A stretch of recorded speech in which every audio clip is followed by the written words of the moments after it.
నాగరికత అనగా ఏమిటి? What do you mean by the civilization?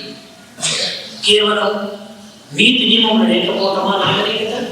Does it connote a lack of morals and principles? వినయ విధేయతలను కోల్పోవటమా నాగరికత? Or does it imply a lack of obedience and humility? కాదు. Certainly not this. భగవాని యందు సత్యమును మగవు యందు పాతివ్రత్యమును తీసివేసిన మిగున్నది ఏమిటి? When you remove the element of truth from man, when you remove the element of chastity from a woman, what do you think of a culture of a country? నిజాయితీయే నాగరికత. It is one's true nature that connotes civilization. మితిమీరిన కోరికలను పెంచుకొని మతి చెడగొట్టుకోవడం నాగరికత కాదు. Civilization does not mean that you have more of desires and less of mental peace. ఆశలను అదుపులో పెట్టుకోవడమే నాగరికత. Curbing desires connotes civilization.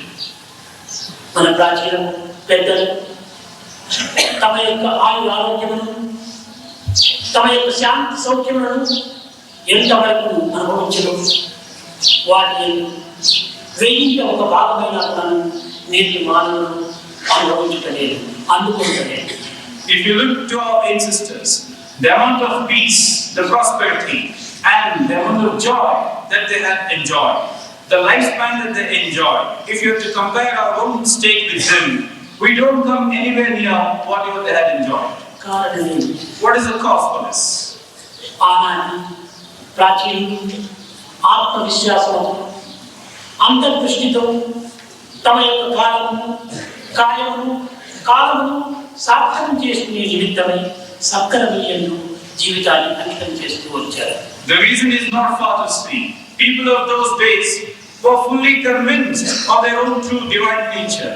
They had this great insight into their own true nature, and accordingly they would devote everything that belongs to them in pursuit of deeds which would make them pure and simple.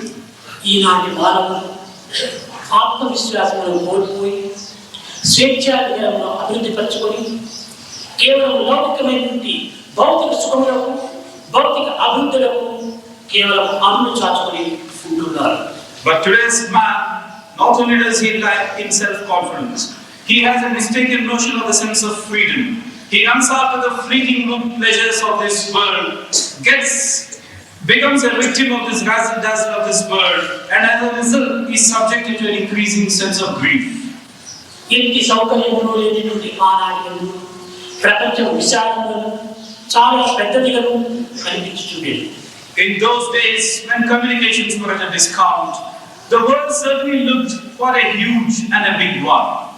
ఈనాటి కలి ప్రభావం చే ప్రయాణ సౌకర్యములు అభివృద్ధి కావడం చేత ప్రపంచం చాలా చిన్నదైపోయింది. Today, the influence of the Kali times and advances made in communications have made the world an extremely small place. దేశములకు మధ్య హద్దులు సంకుచితమైపోయాయి. The boundaries between one country and another have closed down, become nearer. ఒక్క దేశంలో ప్రారంభమైనటువంటి సమస్యలు దాని ఆ దేశం నుండి సమర్థించుకోలేక కార్చిచ్చువలే దేశములకు వ్యాపించి దేశమనే ఒక సంక్షోభపరుస్తున్నది. The problems arising in a particular country, not only do they create problems for the country as such, but would spread like wildfire across the boundaries to other nations, engulfing those also in the process. కుల మత దేశమును నిర్మూలన చేయడం బదులు కులమును మతమును నిర్మూలన చేయడానికి పూనుకుంటున్నది దేశం. And the individuals making up a country, rather than break down the barriers based on caste and religion, are building up such compartments and making artificial barriers. కర్తవ్యాన్ని గుర్తించక కేవలం అధికారముననే తాము ఆందోళన పడుతున్నది. And rather than realize the responsibilities thereof, one tries to go after positions of authority and officialdom. కనుక మానవత్వమును అంతర్దృష్టిని అభివృద్ధి పరచుకొని బహిర్దృష్టిని కొంతవరకు అడగలుపుకొని జీవితం యొక్క సమస్యలను జీవితం యొక్క సాక్షాత్ స్వరూపమును గుర్తించుకోవడానికి ప్రయత్నించడం అత్యవసరం.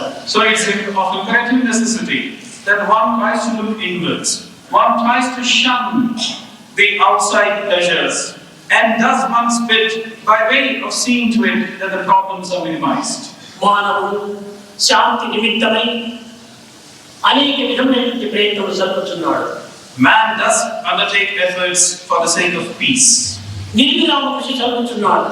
And he spends every moment. నిరంతర తాపత్రయపడుతున్నాడు.